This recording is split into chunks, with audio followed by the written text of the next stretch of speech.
हमारे क्रांतिकारी साथी हैं, इन लोगों के सवाल से शुरू करते हैं। डॉक्टर साहब ने कहा कि बुद्धिजीवियों को तो कोई पूछ नहीं रहा है, हम लोग का वैल्यू नहीं कर रहा है। मेरे भाई, बुद्धिजीवियों को क्यों नहीं पूछा जा रहा है? इसके लिए समाज और दल में दोषी नहीं है, इसके लिए दोषी आप और हम खुद हैं। बिहार में समझदार लोग, बुद्धिजीवी तो मैं किसी को नहीं कहता हूँ, समझदार लोगों की ये दुर्दशा क्यों है? आप तो बहुत बड़े फिलोसॉफिकल अंदाज में आपने कुछ बात कही। तो ग्रीस में एक बहुत बड़े दार्शनिक थे प्लेटो, उन्होंने कहा, if you do not participate in democracy, be ready to be ruled by your inferiors. अगर समाज में, राजनीति में आप सक्रिय भूमिका नहीं अदा करेंगे तो इस बात के लिए तैयार रहिए कि कोई मूर्ख आदमी राजा बनकर आप पर शासन करेगा। और राजनीति की भागीदारी का मतलब ये नहीं है कि हर आदमी राजनीति में चला है। राजनीति में भागीदारी का मतलब ये है कि सामाजिक राजनीतिक नजरिए से ऐसी चीजें जो आपके जीवन को, आपके बच्चों के जीवन को प्रभावित कर सकती हैं, कम से कम उससे आपका जुड़ाव, लगाव होना चाहिए। अब आपका है कि नहीं, अभी जांच लीजिए। हम 3 बरस से बिहार में पैदल चल रहे हैं और जितने भी सवाल यहाँ पूछे गए, कोई ऐसा सवाल नहीं है जिसको पहले दिन हमको चंपारण में न पूछा गया हो और जिसको आज आप यहाँ दोहरा रही हैं। अभी तक हम इतने, इसीलिए हम ये मौका देते हैं लोगों को कि शायद कोई नया सवाल आ जाए। कोई ऐसा सवाल आपने नहीं पूछा, चाहे वो पलायन की बात हो, भ्रष्टाचार कम करने की बात हो, जन सुराज पर लोग का भरोसा क्यों हो इसकी बात हो, भूमि सुधार की बात हो, चकबंदी की बात हो, ये सारे बातों पर लोगों ने सवाल पूछे हैं। उसका सैकड़ों बार जवाब दिया गया है और उन जवाबों को आपने अपने फेसबुक पर, यूट्यूब पर देखा, समझा भी है। लेकिन राजनीति से आप अपने आप को इतना अलग मानते हैं कि वीडियो पर देख लिए, ठीक है, जब होगा तब देखा जाएगा, जब मिलेंगे प्रसाद से सब सोचेंगे। हम काहे दिमाग लगाएं? यही कारण है कि पिछले 25-30 सालों में आप जैसे समझदार लोग, हम अपने आप को भी उसमें शामिल कर रहे हैं, आप जैसे समाज की समझ रखने वाले लोग या तो राजनीति में धकिया कर किनारे कर दिए गए या स्वेच्छा से आप ही खुद से किनारे हो गए। अब बचा कौन समाज में? तो जितना लंपट बदमाश है वही नेता बनकर आप पर राजा कर रहा है। अब फिर आप कहते हैं कि भैया सुधार नहीं हो रहा है। लोग कहते हैं कि हमारे पास विकल्प नहीं। बिहार में लोगों का एक स्टैंडर्ड आंसर है कि हमारे पास विकल्प नहीं था। भैया अब आप आए हैं, अब आपके साथ हम लोग चलेंगे। मेरे भाई, आप लोग कितने लोग यहाँ बैठे हैं, ज्यादातर लोग वोट 1-2 बार तो दिए ही होंगे। शहर के लोग ज्यादा वोट नहीं देते हैं, लेकिन हम मान रहे हैं कि आप लोग कुछ वोट दिए होंगे। तो भैया ईवीएम पर नोटा था कि नहीं? नोटा क्यों नहीं दबाए? कुछ लोग ये कहता है कि नोटा इसलिए नहीं दबाए कि वोट बर्बाद हो जाता। संवैधानिक व्यवस्था ये है कि अगर नोटा को वोट सबसे ज्यादा मिल जाए तो पार्टियों को वैधानिक तौर पर नए उम्मीदवार रखकर फिर से चुनाव कराने पड़ेंगे। अगर आपको लगा कि ऊपर वाला सब खराब था तो नोटा दबाने से किसने रोका था? मेरे भाई, जब वोट होता है तब तो आप कहते हैं वोट काहे खराब करे। अगर कोई अच्छा आदमी बिहार में खड़ा हो जाए तो आप टिहरी में, सासाराम में, नौहट्टा में, तिरौतू में बैठ के क्या करते? बिहार में ना चलिए। कोई प्रोफेसर साहब, डॉक्टर साहब, समाज सेवी, कोई महिला, कोई बुद्धिजीवी खड़ा हो जाए तो आप अपने घर में, दुकान में बैठ के कहते हैं अरे चलिए हम बिहार में, ये ना चलिए ना, आदमी तो ठीक पड़ा, लेकिन इनका संगे कोई है ये नहीं थे। मेरे भाई, आप देखते हैं कोई अगर हिम्मत करके खड़ा भी होता है, शुरू में 10-20 लगता है कि इसको 10-20 हजार वोट मिलेगा, लेकिन ये भाई साहब जो बता रहे थे, वोट आते आते उसको 500 वोट भी नहीं मिलता है। और उसके अपने समर्थक ये क्या कहते हैं, समाज के भले लोग क्या कहते हैं, जस्टिफाई कैसे करते हैं? क्या करें, उनको वोट दे भी देते, वो जीत भी जाते तो क्या कर लेते, वो तो कैसे मेरा वोट बर्बाद हो जाता। मेरे भाई, जब समाज में कोई अच्छा आदमी खड़ा होता है और आपके वोट न देने की वजह से वो हारता है, तो एक आदमी के हारने से 100 अच्छे आदमी का हिम्मत टूटता है कि हमको लोकतंत्र में नहीं आना। एक आदमी अच्छा जीतेगा तो लोग बताएगा देखिए वो प्रोफेसर साहब खड़ा हुए थे गुरुवार से जीत गए, देखिए वो प्रोफेसर वो डॉक्टर साहब तिलोतू से खड़ा हुए थे समाज सेवी थे जीत गए। अभी क्या कहता है, अरे भैया देखे नहीं वो खड़ा हुए थे ना, कई वोट मिला 1500 तो वोट में मिला था। इसलिए मेरे भाई राजनीति तब सुधरेगी जब समाज सुधरेगा। लेकिन ये जो आपने कहा कि जब तक समाज नहीं सुधरेगा, सवाल ये है कि क्या जब तक समाज नहीं सुधरेगा तब तक राजनीति में प्रयास नहीं होना चाहिए? बिल्कुल ये भी धारणा गलत, क्योंकि जिसको राजनीति करके समाज का अगुवाई करना है उसके पास ये विकल्प नहीं है कि समाज में सब अच्छा हो जाएगा तब हम जगेंगे। बिहार में दूसरा एक्सक्यूज लोग क्या देते हैं, भैया मन तो है राजनीति में आने का लेकिन जातीय बहुत है। दो लोगों ने सवाल पूछा कि जाति से कैसे निपटिएगा, तो आप खुद काम नहीं करना चाहते हैं तो कहते ना हम तो आते समाज में काम करते, लेकिन बिहार में बाहुबल बहुत है, जाति बहुत है, पैसा बहुत लगता है, इसीलिए हम नहीं आ रहे। ये तीनों आपका बहुत बड़ा भ्रम है। ये आपका बहुत बड़ा भ्रम है कि बिहार में हर आदमी जाति पर ही वोट देता है। ये आपका बहुत बड़ा भ्रम है कि बिहार में सब गुंडा बदमाशी ही जीत रहा है। ये आपका भ्रम है कि बिना पैसे के चुनाव नहीं लड़ा जा सकता है। अब तीनों बात का उत्तर भी आपको देंगे, आपको समझ में भी आएगा। लेकिन शुरू इससे करते हैं कि किसी ने पूछा कि हम लोग कैसे लोगों को समझाएं कि प्रशांत किशोर जो कह रहे हैं, दंशराज जो कह रहा है उसी से तुम्हारा भला होगा। आप ये कह रहे हैं कि हम उनको जाके आप बताना चाहते हैं कि प्रशांत किशोर बहुत बड़े विद्वान हैं, इन विषयों की उनको समझ है इसलिए उनको वोट देना चाहिए। हम आपको कह रहे हैं भैया ना हम विद्वान हैं ना हमको सभी विषयों की समझ है, ना किसी को हो सकती है। लोगों को आप कैसे समझाइएगा? आपको खुद भी पूछना चाहिए कि आप जनसुराज पर क्यों भरोसा करें। तो भैया हम इसका सीधा जवाब रोज देते हैं कि जनसुराज पर बिल्कुल भरोसा मत कीजिए, बिल्कुल भरोसा मत कीजिए। लोकतंत्र में ये व्यवस्था आपको बनाई गई है, किसी दल किसी नेता पर आपको भरोसा परमानेंट नहीं करना है, उसको 5 वर्ष का अवसर देना है। 5 वर्ष में काम करे तो ठीक, न करे तो उसको हटाइए। अब जनसुराज पर भरोसा करें कि न करें उसके लिए एक आपको उदाहरण दे देते हैं। मान लीजिए कि आपको चीनी का रोग है, यहाँ बैठे बहुत लोगों को हो भी सकता है। चीनी का रोग होता है, आप टिहरी में डॉक्टर के पास जाइएगा तो डॉक्टर साहब आपको बताएंगे भैया ये रोग ठीक नहीं होगा, आप दवा खाते रहिए, शुगर लेवल कंट्रोल में रहेगा, थोड़ा संयम रखिए, एक्सरसाइज कीजिए, चीनी उनी ज्यादा मत खाइए। आप घर आइएगा क्या बताइएगा कि भैया चीनी का रोग हो गया है, थोड़ा संयम से ही रहना पड़ेगा। कोई जलेबी देगा खाने के लिए, आप नहीं खाइएगा, ए भाई संभाल के रहो, हमको चीनी का रोग है, मना है। फिर किसी ने बताया भैया पटना में एक बहुत बढ़िया डॉक्टर है, आप वहां गए, उससे शायद कुछ कंट्रोल हो जाए, तो शायद आपको दवा बदल देगा। लेकिन वो भी ये कहेगा कि ठीक नहीं होगा भाई, रहना तुमको चीनी के रोग के साथ ही है, तुमको अब 2 बार खाना नहीं, 2 बार दवा नहीं लेनी पड़ेगी, एक नई दवा आई है, खाली सुबह में एक टैबलेट खाइए, इसी से ठीक हो जाएगा। आप मन में सोच के चलिए कुछ तो सुधार होगा। आ गए, फिर कोई अभी घर पर आपके आया, बोला भैया दिल्ली में एक नया डॉक्टर आया है, उसके पास चीनी का रोग का इलाज है, आप अपना रिजर्वेशन वगैरह कराइएगा, किसी को जानते हैं भाई चलो यार उस डॉक्टर से मिलाते हैं। दिल्ली आप डॉक्टर के पास पहुंचे, डॉक्टर ने आपको बताया हाँ भाई दवाई तो एक नया आया है, दवा नई आई है जिससे चीनी का रोग ठीक हो सकता है, लेकिन ठीक होने की संभावना सिर्फ 50% ही है। 50% संभावना है, ठीक हो भी सकता है, ठीक नहीं भी हो सकता है। आप क्या कहिएगा कि सर खाने से कोई नुकसान तो नहीं ना होगा? बोला ना नुकसान नहीं होगा, संभावना ठीक होने का 50% है। आप क्या कहिएगा? अरे भाई नुकसान नहीं है तो चलो ट्राई कर लो यार, कम से कम 50% मेरा काम हो जाए। तो भैया जनसुराज वही नई दवा है, जनसुराज वही नया दवा है। जदयू राजद आप देखे, पहले लालू जी का ललटेन देख लिए, फिर उससे बढ़िया कुछ खाए नीतीश कुमार मोदी को देख लिए, चीनी का रोग ठीक नहीं हुआ, बिहार का दशा कुछ सुधरा, लेकिन आपकी दशा नहीं सुधरी। अब जनसुराज आया है, आप इसको 5 वर्ष के लिए ट्राई कर लीजिए, नया दवा के तौर पर।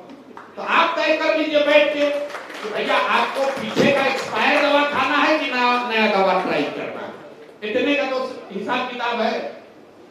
अगर कोई कहता भाई प्रशांत किशोर बड़ा चालाक है, हमको बुर्बक बना रहे, देखिए भाई साहब हमसे पूछ रहे हैं इतना इतना दल के साथ आप काम किए हैं, कैसे आप पर भरोसा कर रहे हैं? हम इतना बुर्बक है कि आपका गला काटना है तो आपको कहेंगे कि काटेंगे हैं? सवाल पूछने वाले का भी हमको नहीं समझ में आता है। मान लीजिए कि हमको आपको ठगना है, तो मैं कभी ये कहूंगा कि मैं आपको ठगने वाला हूं? हिंदी का शब्द है विश्वासघात। विश्वास पहले है, घात बाद में। जिस पर विश्वास कीजिएगा वही घात कर सकता है। तो मेरे भाई किसी से ये सवाल मत पूछिए, ये भाई हमको धोखा नहीं न दोगे? अरे भाई को तो धोखा कर देना होगा तो हमको कहेगा। तो आपके पास लोकतंत्र में बहुत अच्छी व्यवस्था है। 5 वर्ष आप जिस पर भी भरोसा करना चाहे उसको 5 वर्ष आप भरोसा कीजिए, उसको वोट दीजिए। लेकिन ये वोट और भरोसा 5 वर्ष के लिए है, जीवन भर की बंधुआ मजदूरी नहीं है। इसका असर क्या होता है? अब आप सब बुद्धिजीवी लोग हैं। इस देश में 1/3 इकोनॉमी 5 ही राज्य में है। 5 गो राज्य है जहां 1/3 इकोनॉमी है, अर्थव्यवस्था है। कौन 5 राज्य है? केरल, तमिलनाडु, आंध्र प्रदेश, तेलंगाना और कर्नाटक। ये 5 राज्यों में देश की 1/3 अर्थव्यवस्था है। इन 5 राज्यों में अलग अलग भाषा बोली जाती है, अलग अलग जाति संप्रदाय के लोग हैं, अलग अलग दलों ने अलग अलग समय में वहां सरकार बनाई है। वहां पर भी बिहार से कम भ्रष्टाचार नहीं है, वहां पर भी जातियों का इतना ही प्रभाव है। फिर वो राज्य बिहार के मुकाबले इतने आगे क्यों है? उन 5 राज्यों में एक बात हुई है जो कहीं पूरे देश में नहीं हुई। उन 5 राज्यों में आजादी के बाद आज तक कोई भी व्यक्ति, कोई नेता 10 वर्ष से ज्यादा मुख्यमंत्री नहीं बना है। लोग पलटते रहते हैं, लोग पलटते रहते हैं। काम कीजिए या मत कीजिए, जनता का प्रभाव तब रहेगा जब नेता के मन में ये डर होगा कि मेरे भाई हम काम नहीं करेंगे तो जनता हराएगी। जब नेता मैं जनसुराज पर भी ये लागू होता है। जनसुराज की भी कल व्यवस्था बन जाए और हम ये जान जाए कि हमको जनता हराएगी नहीं, तो जनसुराज के नेता भी काम नहीं करेंगे। किसी ने पूछा भाई आप रोहतास के उद्योग पर क्या बोलेंगे? आप जरा बताइए। 20 वर्ष से नीतीश बाबू एनडीए की सरकार है। रोहतास का उद्योग तो 40-50 वर्ष हो गया बंद हुए हुए। आप 20 वर्ष से उसी एनडीए को वोट दिए जा रहे हैं और हमसे कह रहे हैं कि भैया रोहतास का उद्योग कैसे चालू होगा? अरे भाई जहां जाइए बिहार में आपको 1 लाख समस्या गिनाता है और उसके बाद हम पूछते अच्छा बताइए आपके विधायक कितना बार किससे जीत रहे हैं? कहता भैया 4 बार से। एमपी महोदय कब कितना बार से जीत रहे हैं? तो भैया 2 बार से एमपी जीत रहे हैं, इससे पहले इनके बाबूजी जीतते थे। तो दोनों बात कैसे हो रहा है?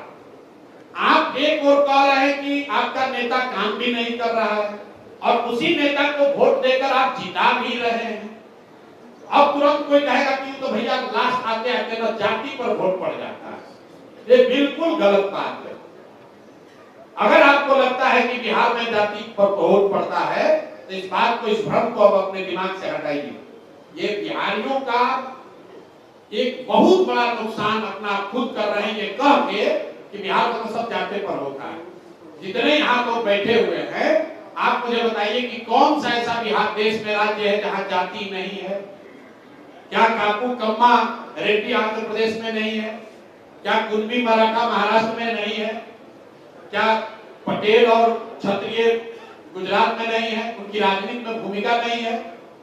कुछ लोग कहेगा ना वहां पर जाति है लेकिन बिहार में ज्यादा है। तो ज्यादा है कि कम है अभी जांच लिया जाए। भाई 14 में यहाँ जितने लोग बैठे हुए हैं ज्यादातर लोगों ने 14 में मोदी जी के नाम पर भाजपा को वोट दिया है। तो जरा बताइए आप लोगों में से किसका किसका जाति मोदी जी वाला जाति है? बताइए जरा आपको। जिसको लगता है कि बिहार में सब आदमी जाति पर वोट दे रहा है तो आप बताइए कि मोदी जी को बिहार में वोट दिया कौन? मोदी जी के जाति का तो है ही नहीं है कोई यहाँ। दोनों बात तो सही नहीं हो सकती है। या तो हर आदमी जाति पर वोट तो तुरंत आदमी का ना, वो तो हिंदू मुसलमान पर देता है, जाति पर नहीं ना देता है। कहना ना तो पुलवामा के लिए दिया था। अरे भाई आप ये कह रहे हैं कि जाति पर ही सब व्यक्ति वोट देता है। आप मुझे बताइए कि अगर हर व्यक्ति जाति पर ही वोट देता है तो मोदी जी को बिहार में वोट दिया किसने? अब कोई कहता है भाई मोदी जी तो अलग चीज है, तो चलिए लालू जी को पकड़ लीजिए।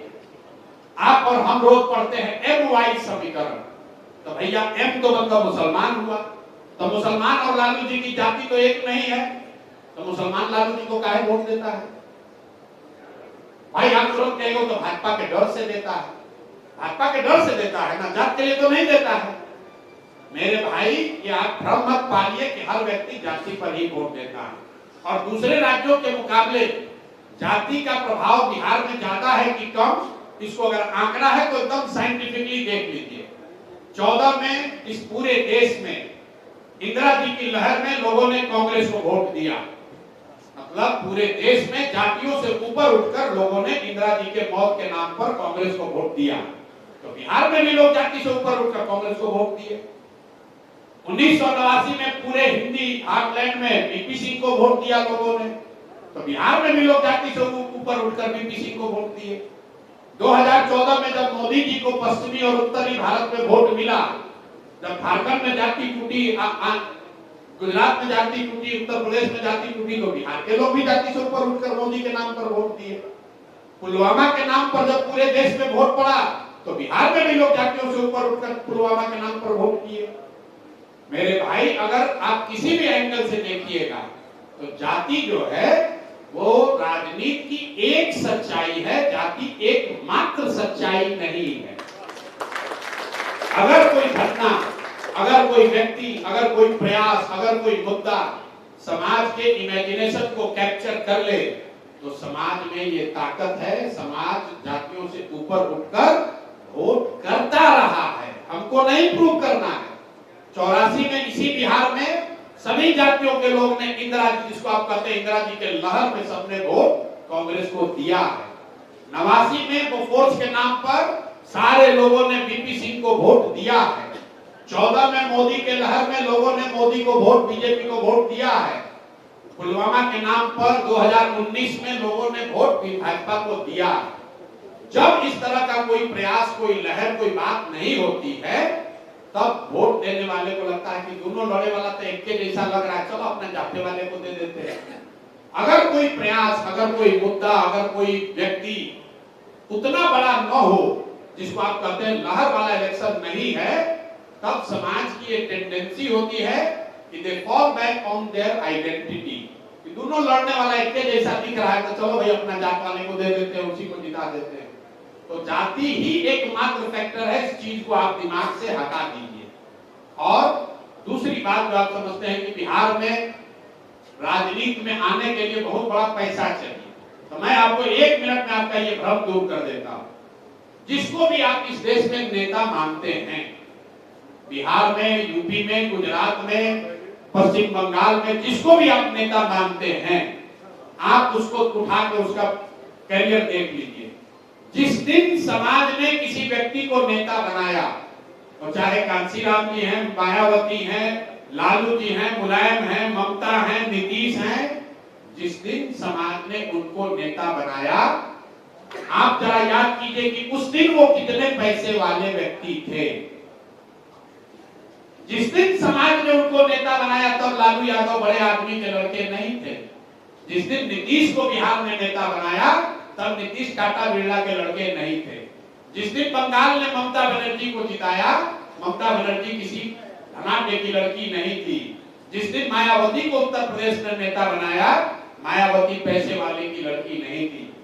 मेरे भाई, जीतने के बाद आप पैसा वाला बन गए वो अलग बात है, लेकिन जब समाज किसी को नेता बनाता है तो 99.9% लोग वही हैं जो समाज के निचले वर्ग से गए हैं, संघर्ष करके गए हैं। अगर आप डायनेस्ट नहीं हैं, मतलब राहुल गांधी नहीं है, तेजस्वी यादव नहीं है, समाज ने जिसको नेता बनाया तो हर हमेशा समाज ने अपने बीच के आदमी को नेता बनाया है।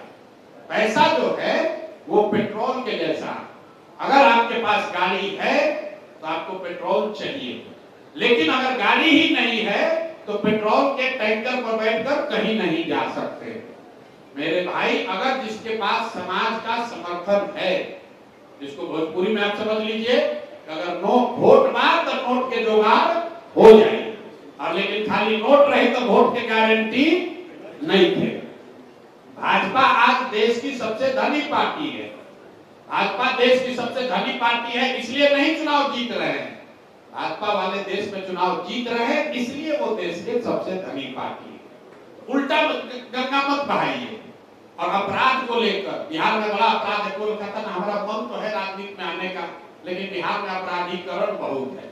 राजनीति में तो सब गुंडे बदमाश है। मेरे भाई ये धारणा भी मन से हटाइए। इसी को प्रूव करने के लिए हम 3 बरस से इसी अपराध वाले बिहार में मेरे पास सारी व्यवस्था है। सरकारी सुरक्षा भी मिली हुई है, पैसा भी है, हम चाहे 10, 20, 50 गार्ड भी रख सकते हैं। लेकिन 3 बरस में हमने एक सिपाही भी नहीं रखा है। क्यों नहीं रखा है? आपको ये दिखा रहे हैं कि अगर आप हिम्मत करके खड़ा होइएगा, समाज आपके साथ खड़ा होता है, कोई आपको मारने वाला नहीं। हमको तो 3 बरस में इसी बिहार में कुत्ता ने भी नहीं काटा है। अब यहाँ मुखिया पे बनता है 4 गो गन लेके चलता है, कहता भैया बड़ा सुरक्षा खतरा बहुत हो गया। लोग कहता भैया हम आवाज उठाते हैं, हमको विरोधी मेरा मरवा देगा। हम तो मोदी के खिलाफ बोल रहे हैं, हम दिलीप जायसवाल के खिलाफ बोल रहे हैं, काहे नहीं मरवा देगा? मेरे भाई, अगर आपको समाज का नेतृत्व करना है तो जिगर तो आपको लेकर ही पैदा होना पड़ेगा, वो कहीं उधार में नहीं मिलने वाला। जब जिगर ही नहीं है, बुद्धि नहीं है, काम चलेगा। बुद्धि नहीं रहेगा, आपका एडवाइजर सब होशियार रहेगा, आपका काम चल जाएगा। बुद्धि नहीं है तो काम चलेगा। चरित्र थोड़ा कमजोर है तो भी चलेगा, क्योंकि सामने वाले का चरित्र अगर आपसे भी ज्यादा खराब है तो आप ही का ठीक दिखने लगेगा। लेकिन एक ही चीज है, ये समझ लीजिए, 10 साल बड़े बड़े नेताओं के साथ काम करके हमसे मेरा जो अनुभव है, लोगों ने मेरे से पूछा नेता बनने के लिए बताइए क्या चाहिए, तो ये 3 चीज तो चाहिए। आपको समझदारी होनी चाहिए, आपके पास कुछ चरित्र होना चाहिए और करेक्ट होना चाहिए। अगर आपके पास समझदारी नहीं भी है, थोड़ा कम भी है, लेकिन आपके एडवाइजर सब, आप नेता हैं तो चारों पास को अच्छा एडवाइजर रख सकते हैं। आपका चरित्र अगर थोड़ा खराब भी है तो दूसरे के मुकाबले अगर बेहतर है तो चल जाएगा। एक ही चीज है जिसके बगैर आप नेता नहीं बन सकते हैं, वो है करेज। अगर आपके पास जिगर नहीं है तो आप लड़ाई नहीं लड़ सकते। तो ये हम मत पालिए कि आप राजनीति में इसलिए नहीं है क्योंकि आप यहाँ पर जाति बहुत है। ये भ्रम मत पालिए कि आप राजनीति में इसलिए नहीं है कि आपके पास पैसा नहीं है या बाहुबल से आप डरे हैं। आप राजनीति में इसलिए नहीं है क्योंकि आप राजनीति में आना नहीं चाहते। आप सोचते हैं कोई दूसरा कर दे तब हम तो है ही हैं, हम सलाह देंगे। भगत सिंह तो पैदा होना ही चाहिए, अपने घर में नहीं होना चाहिए। पड़ोसी के घर में भगत सिंह पैदा हो, वो क्रांति ला दे तो उसका लाभ उठाया जाए। सब लोग यही चाहता है। अब भाई साहब, आप लोगों ने जो ये भूमि सुधार का सवाल पूछा, किसी ने और कई 4-5 विषय पर सवाल उठाए कि भैया इस पर आप नहीं बोलते। अंग्रेजी का एक फ्रेज है, missing the jungle for the wood. भाई साहब ने सवाल उठाया कि भैया आप ये नहीं बोलते हैं कि जो MP MLA पैसा उसको मिलता है पेंशन, उससे बड़ा नुकसान होता है। कई लोगों ने ताली भी बजाया। आपने कहा भूमि पर नहीं बोलते। बिहार का इस साल का बजट है 3,16,000 करोड़। 3,16,000 करोड़, उस पे सारा MP MLA सबका पेंशन जोड़िएगा तो कितना होगा? आप बोले आंकड़ा आप बताते हैं, डेटा याद रखिए, 0.01% पैसा भी बजट का पेंशन पर, प्रतिनिधियों के पेंशन पर खर्चा नहीं होता। गोवा में MLA को बिहार के MLA के मुकाबले 4 गुना सैलरी मिलती है, लेकिन गोवा में प्रति व्यक्ति आय है 2.5 लाख रुपया, बिहार में प्रति व्यक्ति आय है 35,000 रुपया। मेरे भाई, पैसा बचाकर कोई धनी नहीं हुआ है। पैसा धनी होने का रास्ता पैसा कमाना है। अगर आपके पास पैसा है ये नहीं है तो कितनों बचाइएगा, उससे कुछ होने वाला नहीं है। वो मुद्दा महत्वपूर्ण है, लेकिन इतना महत्वपूर्ण नहीं है जिसके वजह से बिहार का विकास रुका हुआ। तो ये भ्रम मत पालिए। जो आपने भूमि सुधार की बात कही, भाई भूमि एक्विजिशन में इसलिए दिक्कत होती है कि प्रोजेक्ट सैंक्शन हुआ समझिए 2010 में, 10 के रेट के हिसाब से सरकार ने एक्वायर कर लिया, लेकिन एक्वायर होते होते हो गया 10 साल बाद, 15 साल बाद। अब जब क्या बात है, सुनो ना भैया, जितना आप पढ़े हो तो हम लोग भी रोज वही देख रहे हैं। आप कह रहे हैं कि सर्किल रेट कम है, मतलब सर्किल रेट कम है, आप ही को तो मजा आ रहा है, कैश में डील कर रहे हैं। तो दोनों ओर से चाहते हैं, आप पे मजा लीजिएगा। सरकार सर्किल रेट बढ़ाती है तो जनता हल्ला मचाती है, सर्किल रेट बढ़ा के इस पर 7% टैक्स लगता है। आप जाकर क्या पूछते हैं रजिस्ट्रार से कि सर कितना कम में हो जाएगा, हैं? कितना कम में हो जाएगा रजिस्ट्री, उतने पैसा चेक से देंगे और बाकी पैसा कैश में डील करेंगे। तो हर आदमी बिहार में चाह रहा है कि हम लूट के घर भर ले और बाकी सब समाज ईमानदार हो जाए, हैं? जब आपको जमीन खरीदना है तो सर्किल रेट नीचे चाहिए, और जब कंपनसेशन चाहिए तो सर्किल रेट ऊपर चाहिए। दोनों बात कैसे होगा भाई? दोनों बात कैसे होगा? दोनों बात नहीं हो सकती है ना। सर्किल रेट कम है तो सरकार उसका लाभ उठा रही है। अगर यहाँ के समाज में सर्किल कॉम्पेंसेशन सुधरेगा दो वजह से। एक तो कि सर्किल रेट को मार्केट रेट के बराबर रखा जाए, थोड़ा टैक्स का आपका 2-4 रुपए का नुकसान हो सकता है, लेकिन अल्टीमेटली लैंड जब एक्वायर होगा तो आपको उसका बहुत बड़ा फायदा होगा। ये जब समाज को समझ में आएगा तो समाज अपने आप इस बात को स्वीकार कर लेगा कि भैया 2% टैक्स देना ज्यादा बेहतर है, बजाय इसके कि 1 लाख रुपए की जमीन आपका 20,000 रुपए में सरकार ले गई। दूसरा जो भूमि सुधार का मामला है, ये भूमि एक्विजिशन का, वो डिले का है। जैसे चौसा में यहाँ बनी है एनटीपीसी जो फैक्ट्री पावर स्टेशन बना है, आज से 20 साल के पहले वाले रेट पर एक्वायर कर लिया। कुछ लोगों ने जमीन 15 वर्ष के बाद दिया, अब वो चाहते हैं कि आज वाला सर्किल रेट मिले, जबकि रेट जब एक्वायर हुआ उस रेट पे 80% लोगों ने ले लिया। तो ये कॉम्प्लिकेटेड मामला है। दो चीजें हैं, जब एक्वायर हो उसी समय का रेट आपको दिया जा सकता है। लोग भी इतने सीधे नहीं है जितना अपने आप को बता रहे हैं। कुछ जगह सरकार की गलती है, लेकिन हर जगह सरकार की गलती नहीं है। आदमी जमीन एक्वायर हो गया, सरकार का नियम साफ है, लैंड एक्विजिशन में नियम साफ है। 2/3 लोग अगर जमीन का कॉम्पेंसेशन ले लिए तो 1/3 को मान लिया जाएगा कि वो भी सहमत हैं। तो होता यह है कि 2/3 ने दे दिया, पैसा ले लिया अपना, 1/3 वाला भी लड़ रहे हैं, 10 वर्ष तक प्रोजेक्ट रुक गया, उसके बाद आप कह रहे हैं कि अच्छा ठीक है अब मान के, लेकिन आज वाला रेट दो। उसके लिए तो फिर से पूरा बजट का प्रावधान करना पड़ेगा। अगर प्रोजेक्ट डिले ना हो तो भूमि एक्विजिशन में दो चीज, अगर सर्किल रेट को कंप्रेस नीचे न किया जाए आर्टिफिशियली और प्रोजेक्ट डिले ना हो तो ये समस्या नहीं आएगी। और जो लेगेसी वाली बात है उसको आगे देखा जाएगा। जो अब महत्वपूर्ण बात है यहाँ दो चीज, अगर जब चुरा जाएगा तो पलायन कैसे रुक जाएगा, ये महत्वपूर्ण सवाल है।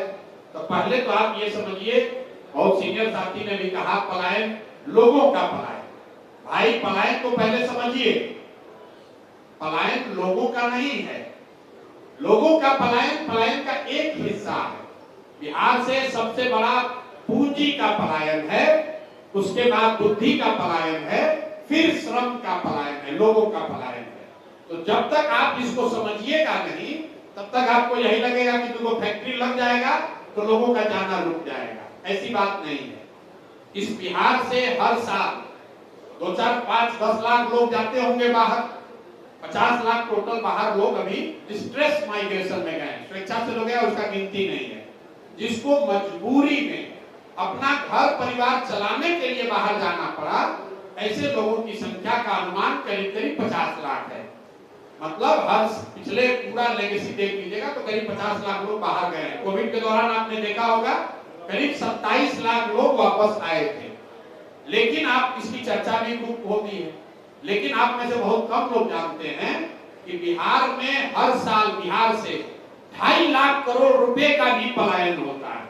वो पैसा हमारा आपका पैसा है, वो अडानी अंबानी का पैसा नहीं है, केंद्र सरकार का पैसा नहीं है। जो पैसा बिहार में आप और हम बचत करते हैं और बैंकों में रखते हैं, वो पैसा बैंक की जिम्मेवारी है कि बिहार के लोगों को ही लोन के तौर पर, ऋण के तौर पर उनको वापस मिले। ये पूरी व्यवस्था है बैंकिंग की, देश की संवैधानिक व्यवस्था है कि जितना पैसा लोग या समाज बैंक में रखते हैं उसका कम से कम 70% पैसा वापस ऋण के तौर पर समाज को मिलना चाहिए। ये पूरे देश में व्यवस्था है। इसको देखने के लिए रिजर्व बैंक ऑफ इंडिया एक आंकड़ा जारी करता है जिसको कहता है CD ratio, credit deposit ratio. तो पूरे देश में पिछले साल क्रेडिट डिपॉजिट रेशियो कितना था? 74। मतलब पूरे देश के लोगों ने बैंक में अगर 100 रुपया जमा किया तो 74 रुपया बैंक ने कर्ज लिया वापस, जिससे आप घर बनाते हैं, गाड़ी खरीदते हैं, बिजनेस व्यापार करते हैं, खेती करते हैं। लेकिन बिहार में क्या हुआ? बिहार में सीडी रेशियो है 40%, सिर्फ 40। तो पिछले वित्तीय वर्ष में बिहार में क्या हुआ? बिहार की गरीब जनता ने, हमने आपने कुल 4,21,000 करोड़ रुपया, ध्यान दीजिए, 4,21,000 करोड़ रुपया बिहार के लोगों ने यहाँ के बैंकों में जमा किया। कुल बैंकों ने कर्ज के तौर पर आपको कितना पैसा दिया? 1,61,000 करोड़, क्योंकि 40% सीडी रेशियो है। बाकी का पैसा कहां गया?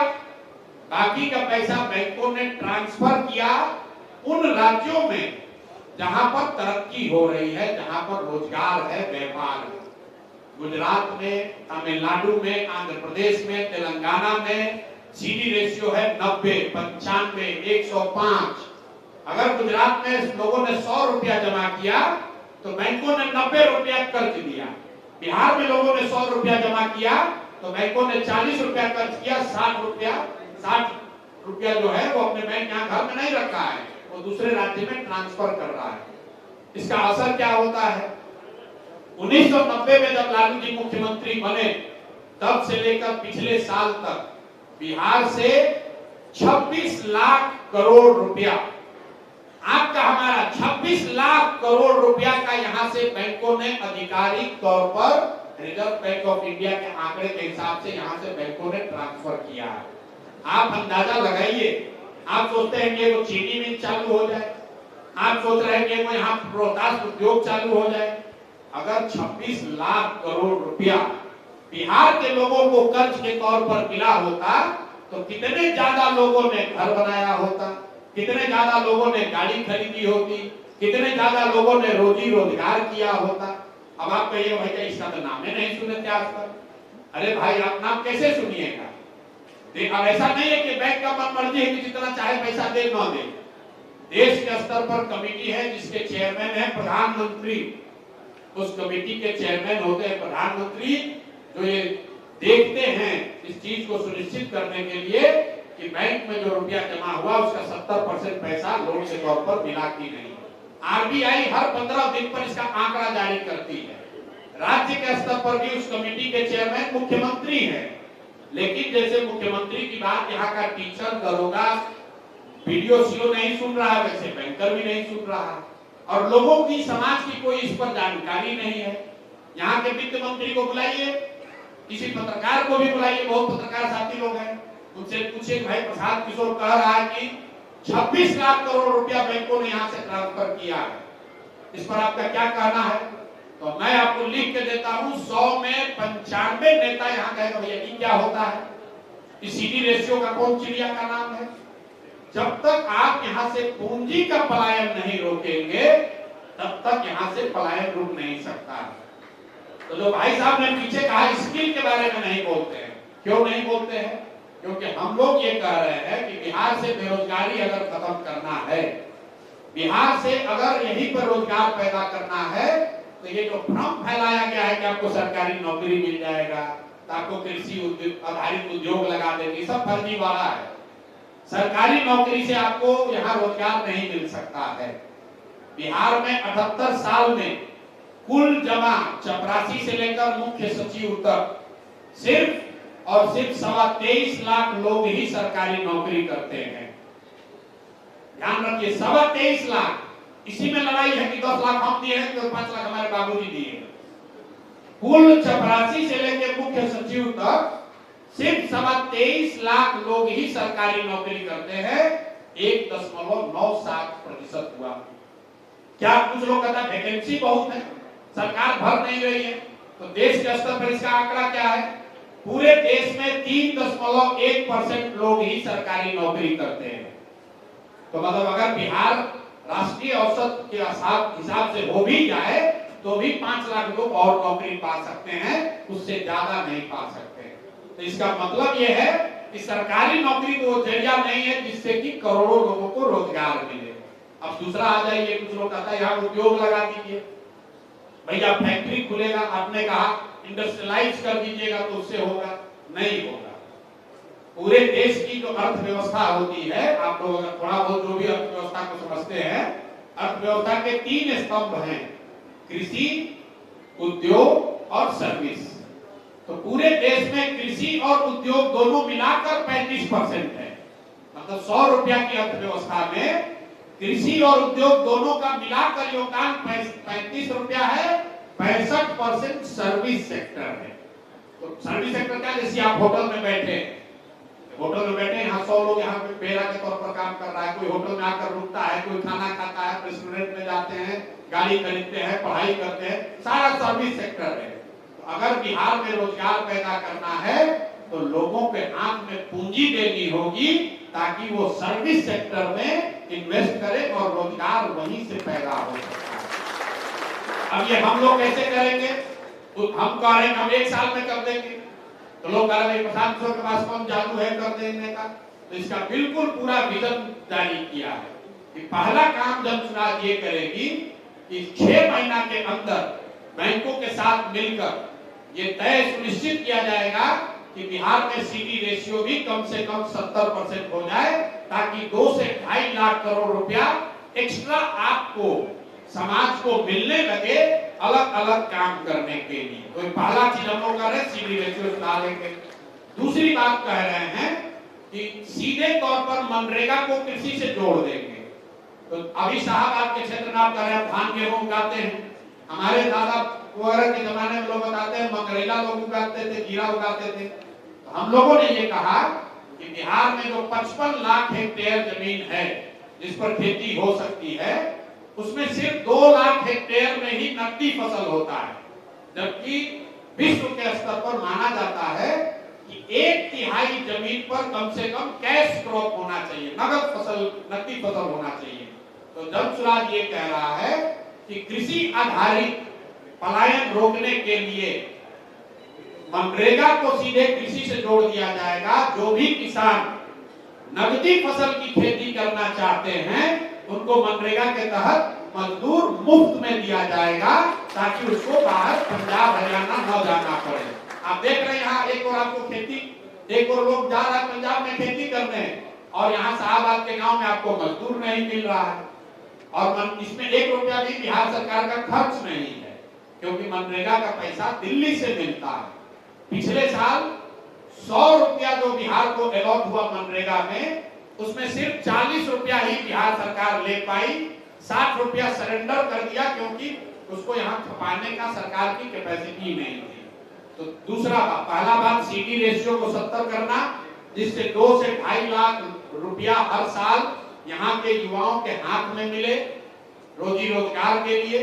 दूसरी बात, मनरेगा को कृषि से जोड़ना, जिससे 2 बात होगा, एक तो लैंड प्रोडक्टिविटी जाएगी, जो चकबंदी वाली बात है।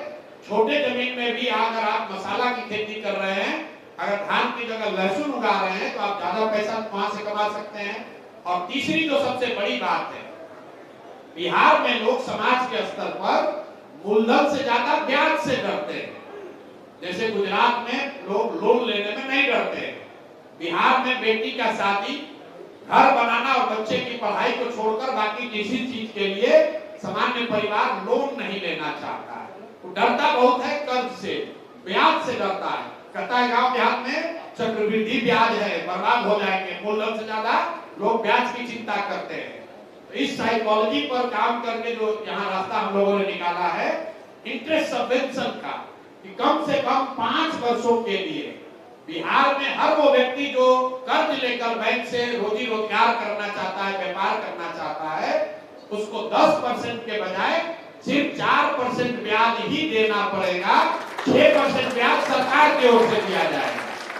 अब इससे क्या होगा आप ये समझिए, अगर 6% ब्याज सरकार भरे तो 6000 करोड़ रुपया सरकार का खर्च होगा, तो 1 लाख करोड़ रुपया लोगों को पैसा मिल जाएगा। आपको 1 लाख करोड़ रुपया मिल गया, सरकार का खर्चा सिर्फ 6000 करोड़ हुआ।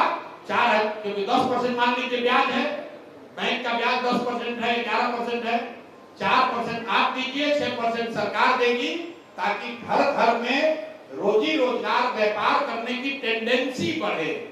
यहाँ हर परिवार में एक ही चीज है, जाओ बेटा मुसल्लापुर में रहना, पटना में ट्यूशन करना, क्लर्क बन जाना, रेलवे में चपरासी बन जाओ, रेलवे में गार्ड बन जाओ, पीएचडी कर लिया, रेलवे में नौकरी के लिए मारा जा रहा है।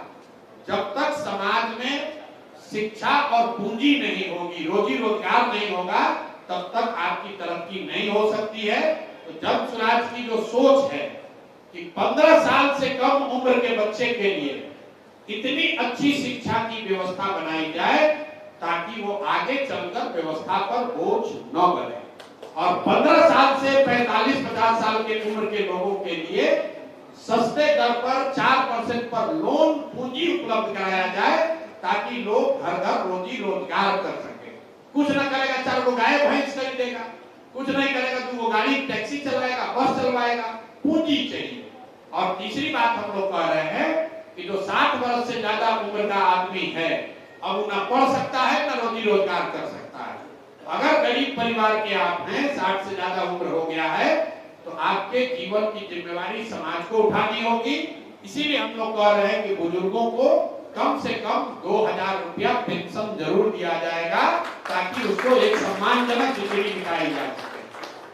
अब इसका जो पूरा बजट है, हम लोग जो कह रहे हैं, हम तेजस्वी यादव नहीं है कि कह देंगे सबको 2500 रुपया दे देंगे।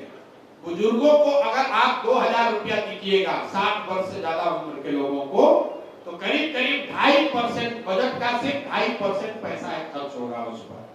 हमको हर साल करीब करीब 10,000 करोड़ रुपया एक्स्ट्रा इकट्ठा करना पड़ेगा उस स्कीम को चलाने के लिए।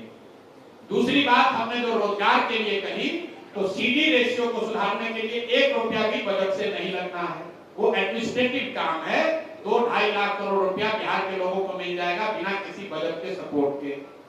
दूसरी बात जो आपको रोजगार के लिए बताई, मनरेगा को कृषि से जोड़ने के लिए, उसमें भी 1 रुपया बिहार सरकार का नहीं लगना है, क्योंकि मनरेगा का पैसा 100% केंद्र सरकार आपको देती है। तीसरी बात जो बताई इंटरेस्ट सबवेंशन की, कि 6% आपका इंटरेस्ट सब्सिडाइज कर देंगे, तो 1 लाख करोड़ रुपया के इन्वेस्टमेंट पर 3 लाख करोड़ रुपया के बजट में से 6000 करोड़ रुपए का प्रावधान करेंगे ताकि आपको यहाँ रोजी रोजगार मिल सके। और शिक्षा सुधारने के लिए जो हम लोगों ने जो अपना रास्ता रखा है उसको आप समझ लीजिए। लोग कह रहे हैं कैसे सुधार दीजिएगा शिक्षा, तो शिक्षा सुधारने के लिए हम लोग 2 बातें कह रहे हैं कि बिहार के हर प्रखंड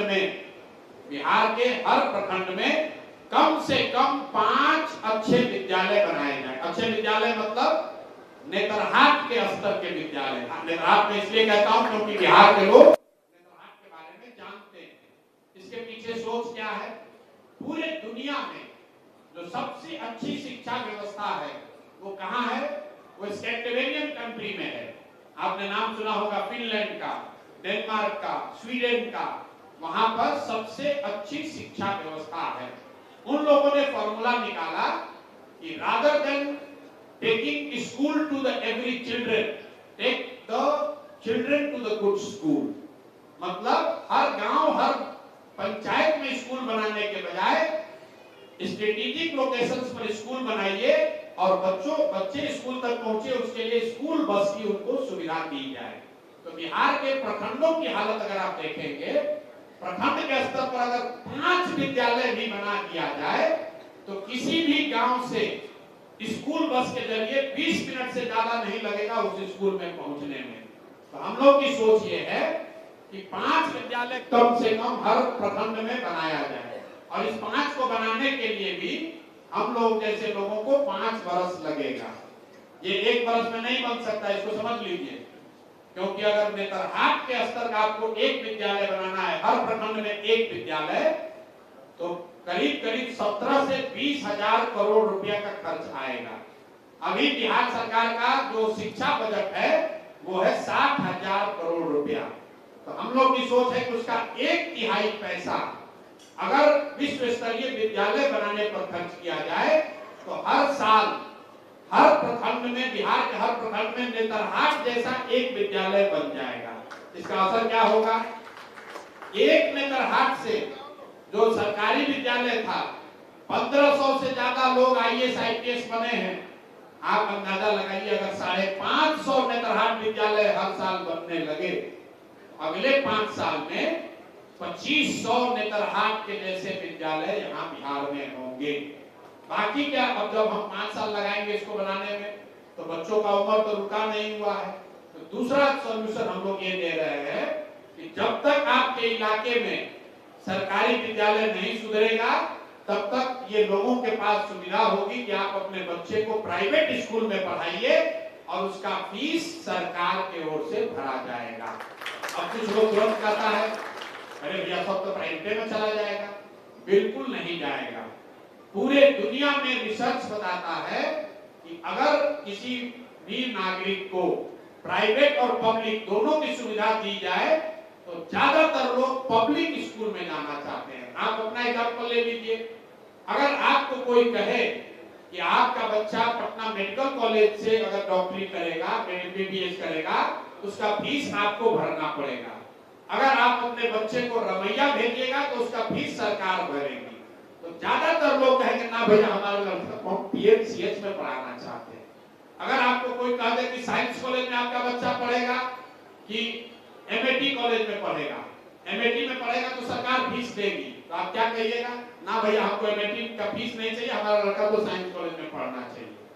अगर आप पटना में कोई कह दे कि भैया सेंट माइकल में लड़का पढ़ेगा तो आपको फीस देना पड़ेगा, आप प्राइवेट वाला में पढ़िएगा, जिंदल वाला में तो फीस सरकार भरेगी, आप कहेगा हमको फीस नहीं चाहिए भैया हमारा सेंट माइकल में एडमिशन करा दो।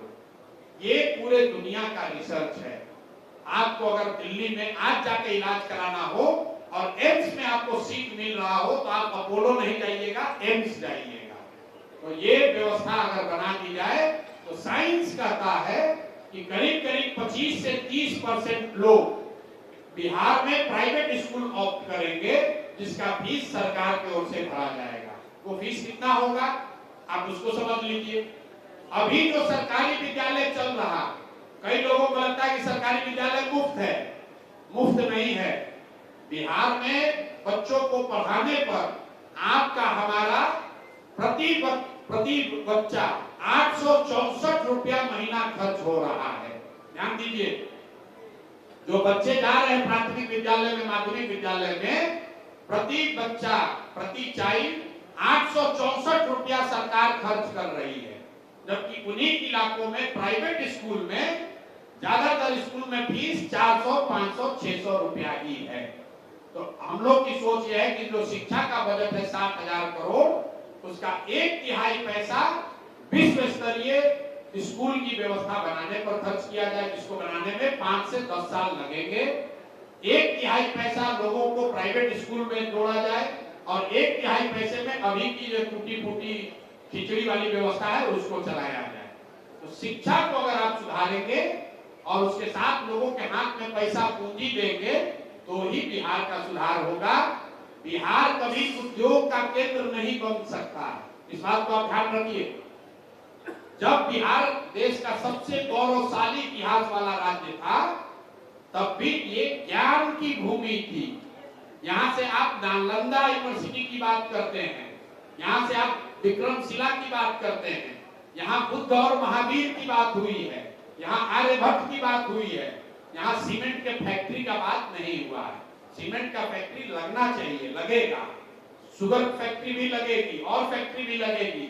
लेकिन बिहार को अगर देश के स्तर पर अपना नंबर 1 ऊपर पहुंचना है तो बिहार को फिर से ज्ञान की भूमि बनाना होगा कि देश में सबसे अच्छे स्कूल बिहार में हैं, देश के सबसे अच्छे यूनिवर्सिटी बिहार में है। हम लोग का सपना ये है कि हर प्रखंड में मेडिकल कॉलेज खुले, हर मेडिकल कॉलेज अगर न भी खुले, कम से कम नर्सिंग कॉलेज खुले। 10 लाख बिहार की बच्चियां अगर नर्सिंग की ट्रेनिंग लेती हैं, पूरे देश के स्तर पर 2 करोड़ नर्सेज की वैकेंसी है। 2 करोड़। आप बताइए बिहार में अगर बच्चियों को नर्सिंग की ट्रेनिंग मिलने लगे तो कितना ज्यादा रोजगार होगा, कितने लोगों को पैसा मिलेगा, और तब वो बिहार के बाहर जाकर अगर अपोलो में, मैक्स में, दुबई के अस्पताल में नर्सिंग का काम कर रही हैं, उससे पैसा भी आएगा, लोगों की इज्जत भी होगी और हम लोग की तरक्की भी होगी। तो जन स्वराज की जो सोच है, पूरी ताकत बिहार को अगले 10 साल में ज्ञान की भूमि के तौर पर प्रस्थापित करना है। हम लोग ब्लू कॉलर जॉब नहीं चाहते, हम लोग व्हाइट कॉलर जॉब चाहते हैं। ब्लू कॉलर जॉब मैन्युफैक्चरिंग का जॉब है। सीमेंट के कंपनी में आप मजदूर बन गए, बिजली के कंपनी में मजदूर बन गए, वो नहीं चाहिए। जो इन्फोसिस में काम कर रहा है, जो टीसीएस में सॉफ्टवेयर का काम कर रहा है, वो व्हाइट कॉलर जॉब है। तो सबसे ज्यादा दुनिया भर में जो जॉब की अपॉर्चुनिटी है वो व्हाइट कॉलर जॉब में है। एक कंपनी टीसीएस 6 लाख लोगों को एम्प्लॉयमेंट उसने दिया हुआ है। 6 लाख लोग काम करते हैं टीसीएस में। कोई सीमेंट की फैक्ट्री, स्टील की फैक्ट्री 6 लाख लोगों को नौकरी नहीं दे सकती है। तो सबसे ज्यादा जहां एम्प्लॉयमेंट की संभावना है वो व्हाइट कॉलर जॉब में है।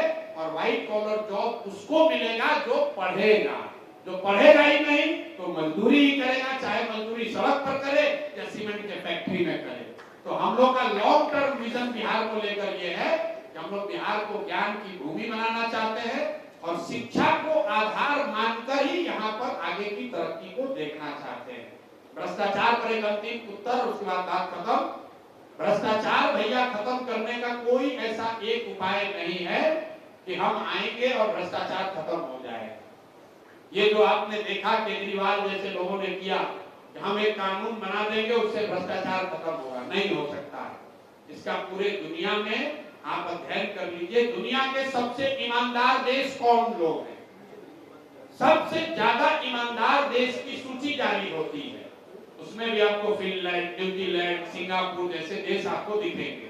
उन देशों का आपको जाकर अध्ययन करना है कि वहां पर भ्रष्टाचार को कैसे कम किया गया। खत्म तो कभी नहीं होगा, कम कैसे किया गया। उन लोगों ने 4 चीज किया, सब देशों ने 4 चीज किया है। एक तो अपने जनप्रतिनिधियों को उन्होंने अकाउंटेबल बनाया। तो मैं बात कह रहा हूं कि काम नहीं करोगे हटा देंगे, चाहे हमारे जाति के हो या धर्म के। जब तक जनप्रतिनिधि ईमानदार और अकाउंटेबल नहीं होगा तब तक आप भ्रष्टाचार कम नहीं कर सकते हैं। इसीलिए जब सुराज क्या कह रहा है कि अगर जब सुराज से भी गलती से कोई गलत आदमी खड़ा हो जाए उसको भी हराइए, उसको भी हराइए। किसी भी दल से जीते लेकिन अच्छा आदमी जीतना चाहिए। जब प्रतिनिधि जब गलत जीतेगा, जब शिक्षा मंत्री चोर होगा तो पेपर लीक होगा ही होगा। दूसरी चीज लोगों ने क्या कहा, उन देशों ने क्या किया?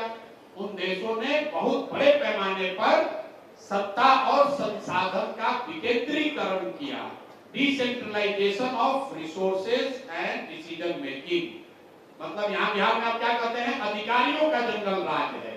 पूरी व्यवस्था 13 करोड़ लोगों की व्यवस्था कुछ चंद अफसर ही चला रहे हैं, सीएमओ से चल रहा है। बड़े पैमाने पर डिसेंट्रलाइजेशन होने की बात होनी चाहिए। जब ये पंचायती राज कानून बना तो कानून में लिखा गया है कि 1/3 विकास की राशि हर हालत में पंचायती राज के माध्यम से खर्च होना चाहिए।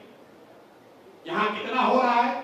1991 के बाद से बिहार में 3% राशि भी पंचायती राज के माध्यम से खर्च नहीं हो रहा। अब आप में से कुछ लोग कह सकता है कि पंचायती राज में भी तो मुखिया सब चोर है, पंचायती राज के लोग भी तो चोरी कर रहे हैं। बिल्कुल कर रहे हैं, लेकिन उसमें फर्क है। नल जल योजना में चोरी हुई तो जितने वार्ड सदस्य और मुखिया थे, आप जाके आंकड़ा चेक कर लीजिए, करीब करीब 92% वार्ड सदस्य और 80% मुखिया लोग चुनाव हार गए नल जल योजना के बाद। अपने अपने इलाके में देख लीजिएगा। फिर से बता दे रहे हैं, नल जल योजना में चोरी हुई तो उसमें 92% वार्ड सदस्य और 80% मुखिया लोग अपना चुनाव हार गए। लेकिन उसी नल जल में घोटाला करने वाले अफसर पहले भी थे और आज भी हैं। इसलिए चोरी पंचायती राज में भी होगी, लेकिन अगर डिसेंट्रलाइज होगा तो उसमें अकाउंटेबिलिटी रहेगी। तीसरी बात इन देशों ने क्या किया है, उन्होंने बहुत बड़े पैमाने पर जन भागीदारी सुनिश्चित की है। यहाँ बैठे हुए प्रबुद्ध लोग भी ये नहीं बता सकते हैं कि टिहरी के विकास के लिए, नगरों के टिहरी नगर के विकास के लिए कोई किसी ने सवाल पूछा था, उसका बजट कितना है, सेंट्रल गवर्नमेंट का ग्रांट कितना है, कौन सी योजना है जो कि यहाँ फंसी पड़ी है। इसलिए फंसी पड़ी हुई है कि ऊपर जो सेक्रेटरी बैठा है उसको 2% कमीशन नहीं मिल रहा है। तो फंड नहीं रिलीज करता है।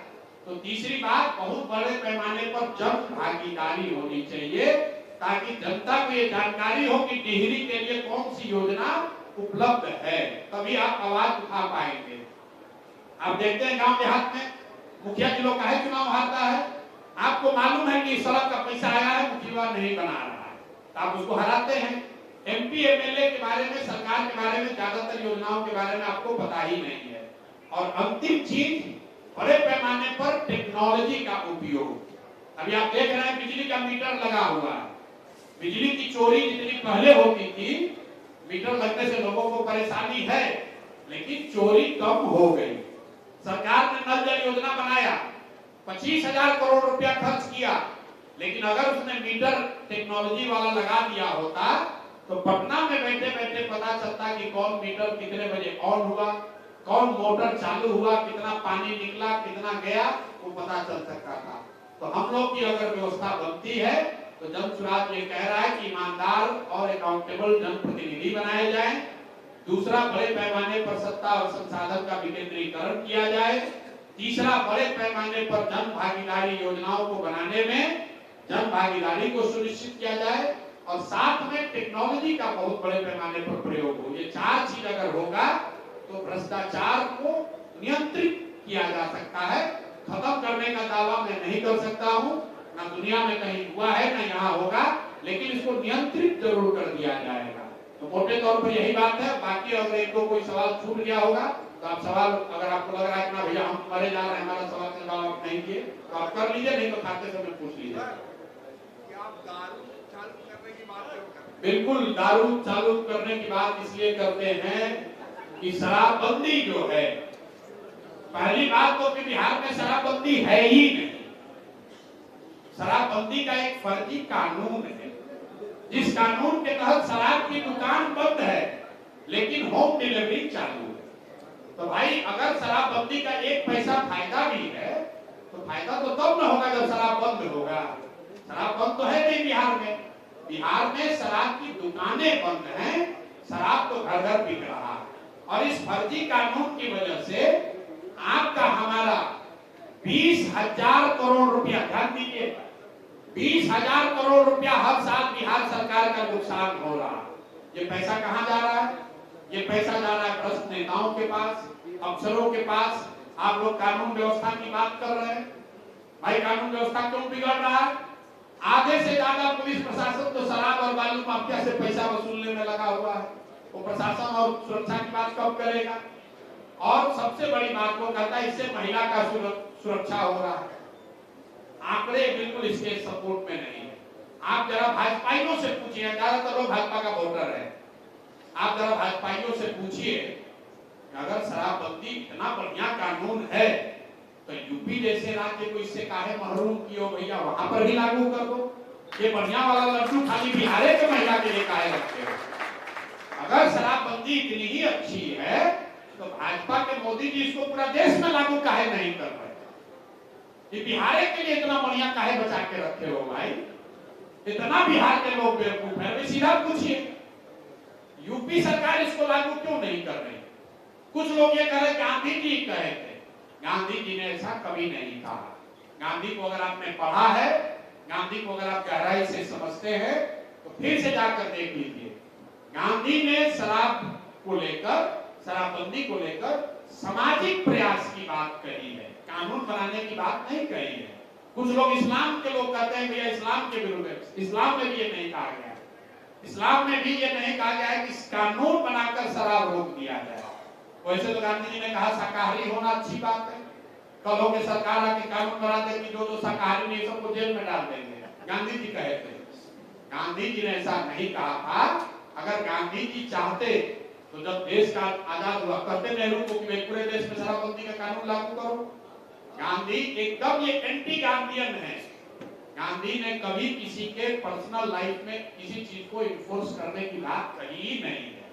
और आप एज ए सिटीजन इस बात का ध्यान रखिए, व्यक्ति की जो स्वतंत्रता है, जो संविधान से आपको मिली है, किस धर्म को आप मानते हैं, किस देवी देवता की पूजा करते हैं, कौन सा खाना खाते हैं, कौन सा कपड़ा पहनते हैं, कौन सी पिक्चर देखते हैं, ये संविधान ने आपको अधिकार दिया है, इसमें सरकार हस्तक्षेप नहीं कर सकती है।